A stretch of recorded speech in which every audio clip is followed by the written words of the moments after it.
আজকের সময় ভারতবর্ষের কাছে এমন কিছু হাতিয়ার আছে যা দেখে অন্য পড়োশী দেশরা ভয় পাবে। আর আমাদের দেশে আগে থেকে যে সমস্ত হাতিয়ারগুলো আছে সেইগুলোকে মডিফিকেশন করে আরো উন্নত মাপের করা হচ্ছে। আজকের ডেটে ভারতবর্ষের কাছে এমন কিছু হাতিয়ার আছে যেগুলো দেখে অন্য দেশগুলো থরথর কাঁপে, বিশেষ করে চীন আর পাকিস্তান থরথর কাঁপে এই সমস্ত হাতিয়ারগুলো দেখে।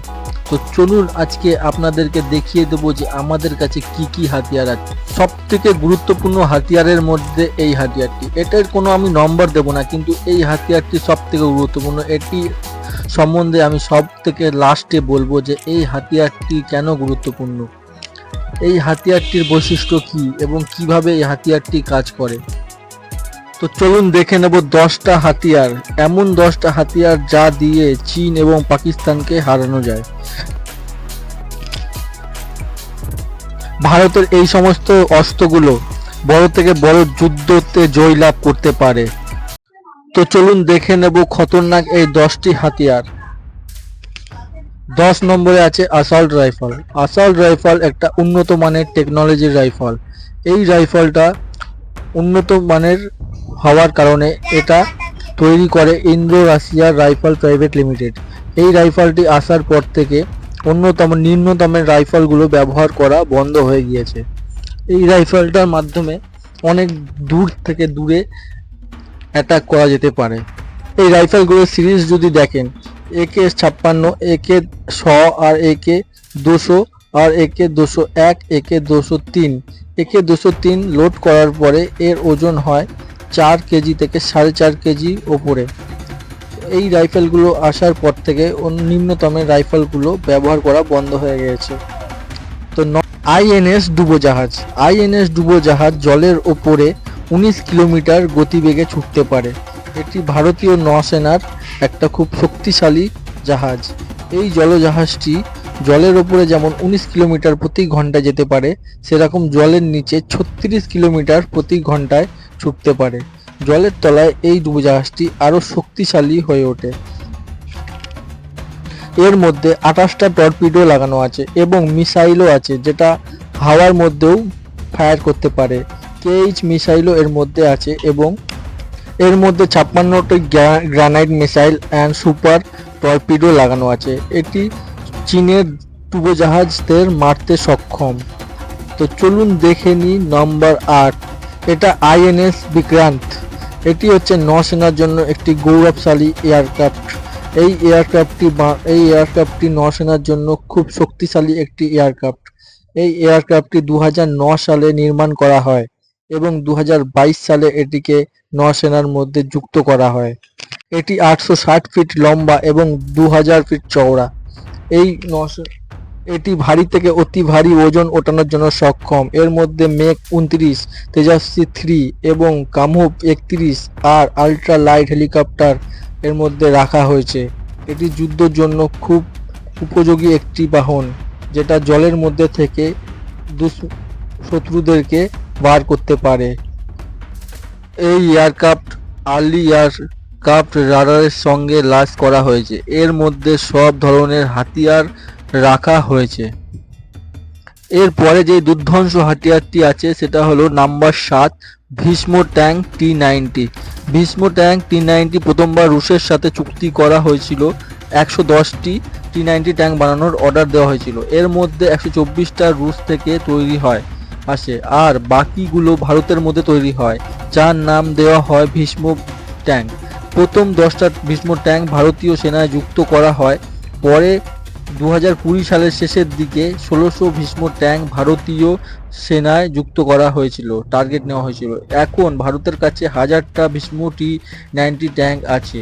ভারতের আধুনিক ট্যাঙ্কের মধ্যে অন্যতম এই ট্যাঙ্ক। ভীষ্ম ট্যাঙ্ক তামিলনাড়ুর এক ফ্যাক্টরিতে বানানো হয়।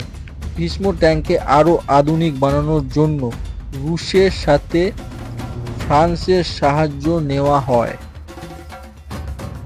এরপরে দেখে নেব নাম্বার 6। নাম্বার 6-এ আছে LCA তেজাস ফাইটার জেট। এটা অনেক হালকা এবং শক্তিশালী। এটা হিন্দুস্তান এয়ারনটিক কোম্পানি তৈরি করে। তেজসের ল্যান্ডিংয়ের জন্য অনেক কম জায়গা লাগে। এই বিমানটি 8 থেকে 9 টন ওজন বইতে পারে এবং 52,000 ফিট উপরে উঠতে পারে। তেজস রাডার থেকে বাঁচতে সক্ষম আর এয়ার অ্যাটাক ছাড়া হাওয়া থেকে মাটিতে অ্যাটাক করতে সক্ষম। তেজসের বিমান দূর থেকেই নিশানা রাখার জন্য সক্ষম এবং একসাথে 10টা অ্যাটাক করতে সক্ষম। তেজস হাওয়ায় রিফিউল ভরতে পারে। এতে ব্রহ্মাস মিসাইলও লোড করা যায়। এর বেশিরভাগ পার্টস ভারতেই তৈরি।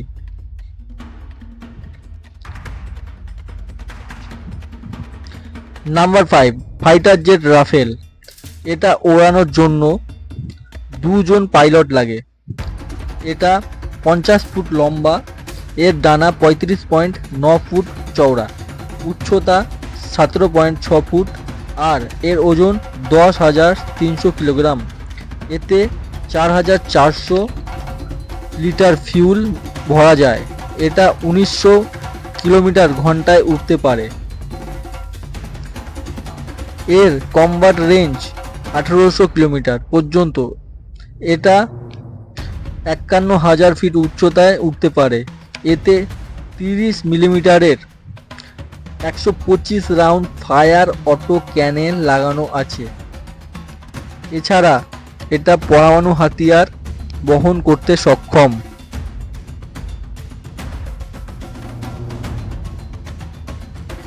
এরপর দেখে নেব নাম্বার 4।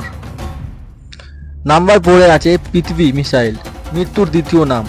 এটা তৈরি করে DRDO। ভারতের কাছে এর 3 ক্যাটাগরি আছে: পৃথিবী 1, পৃথিবী 2, পৃথিবী 3। পৃথিবী 1 এর গতি 150 কিলোমিটার পার আওয়ার। এটা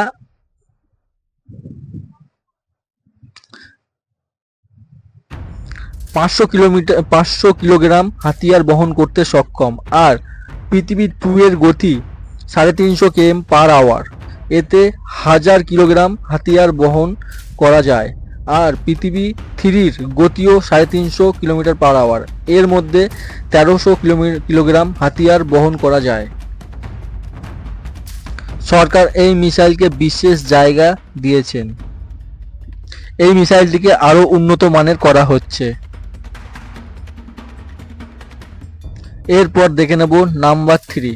নাম্বার 3-তে আছে আকাশ মিসাইল।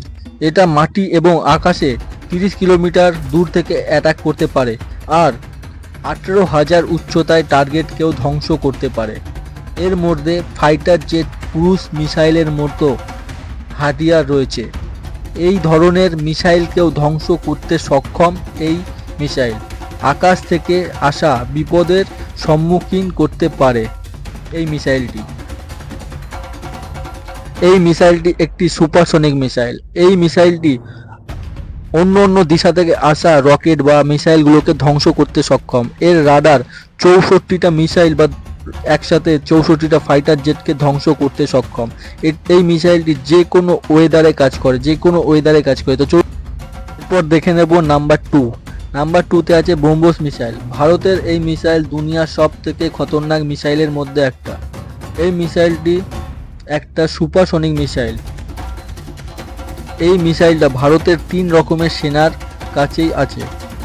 এটা 8.4 মিটার লম্বা এবং 300 কিলোগ্রাম এর ওজন।